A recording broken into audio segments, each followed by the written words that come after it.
मला अशा प्रकारचे घोटाळे करून निवडणुका जिंकण्याची गरज वाटत नाही।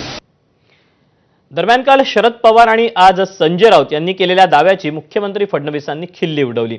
सलीम जावेदच्या गोष्टी बंद कराव्यात असं फडणवीस म्हणाले, तर असे लोक तुम्हाला भेटायला आले तेव्हाच पोलिसांनी निवडणूक आयोगाकडे तक्रार का केली नाही असा सवाल फडणवीसांनी पवार आणि राऊतांना केला।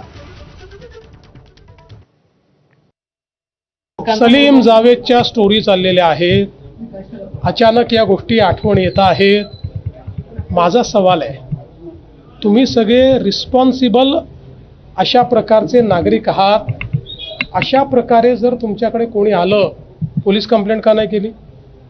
तुम्ही निवडणूक आयोगाला कंप्लेंट का नाही केली? तुम्ही व्हेरिफिकेशन का नाही केलं? की तुम्ही त्यांचा यूज करून बघितला, प्रयत्न करून बघितला का? आता सांगताय। त्यामुळे मला असं वाटतं सलीम जावेदच्या स्टोरीज बंद केल्या पाहिजे। दुसरीकडे फडणवीसांनी केलेल्या टीकेवरून आमदार रोहित पवारांनी चांगलाच टोला लगावला। आम्ही प्रश्न विचारतो निवडणूक आयोगाला, मात्र उत्तर फडणवीस देतात असं रोहित पवार म्हणाले।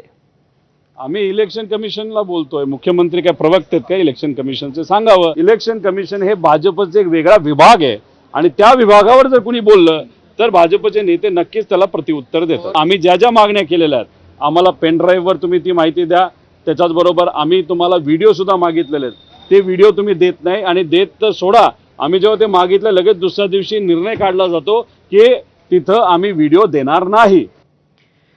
निवडणुकीमध्ये 160 आमदार निवडून देण्याच्या वक्तव्याप्रकरणी